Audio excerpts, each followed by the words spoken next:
Zaļo un Zemnieku savienības Saeimas frakcija aicinās parlamentu nopietni diskutēt par pašvaldību priekšlikumiem administratīvi teritoriālās reformas pārskatīšanai. Ne Ventspils pilsēta, ne novads nevēlas apvienoties. Kāds ir jūsu viedoklis? Mans viedoklis ir tāds. Pirmkārt, nekāda administratīva teritoriālā reforma nav notikusi. Ir mainītas pašvaldību robežas, bet pašvaldību robežu maiņa nav reforma.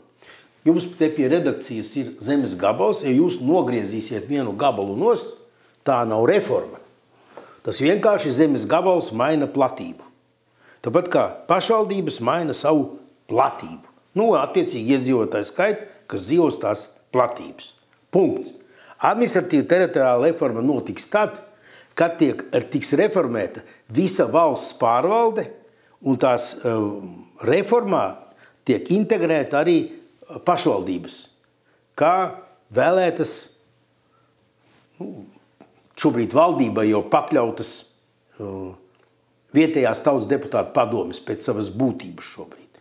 Lūk, pat cik tas nav izdarīts, tad līdz ar to nekāda reforma, administratīvā reforma nav notikusi. Mana pieeja ir galva vienkārša.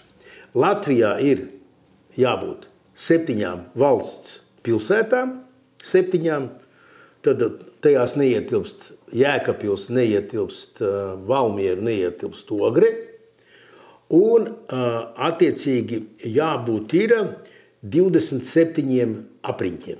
27. Es kādreiz teicu 26, tagad es saku 27, kur parādās viens papildus apriņķis. Tātad ir nevis ap Rīgu ir nevis viens Rīgas apriņķis, bet ir 2 apriņķi. Viens vienā Daugavas pusē, kas apvieno visas tās novadus, kas šobrīd ir tur Bābīte, tur Mārupe, kas tur vēl ir, un Olaini laikam ir klāt pie tiem. Un tad atkal labais krasts, jā, tur Salaspils un viss, kur Sigulda. Tas ir viens Rīgas, kā lai viņu nosaukts, ziemeļu apriņķis un dienvidu apriņķis, vai austrumu apriņķis un rietumu apriņķis. Lūk, tāda mana pieeja, un tās, ka tur Smilteni, tas nav nekāds apriņķis, jā, tas jābūt klāt pie kā viņi kādreiz tur bija, pie Valmieras, man liekas, bet es varu kļūdīties. Tāda mana tā pieeja ir, jā. Savukārt, tagad vēl, cik es saprotu, vēlme ir tur, kad Babīte negrib kopā ar Mārupi. Es jau teicu, viņi visi jāapvieno zem austrum Rīgas apriņķa.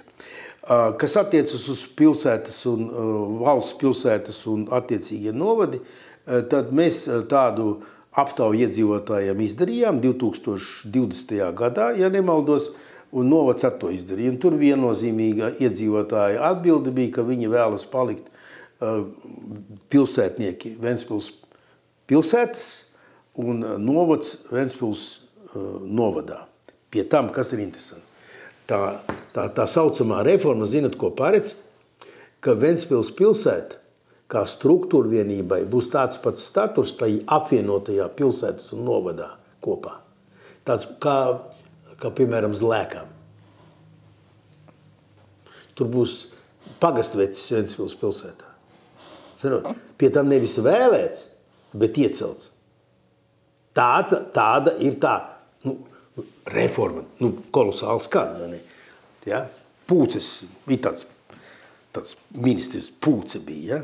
Ja? Neanalizēsim uzvārdu, bet zinām paralēli tur ir. Tādi. Atkal, vai nav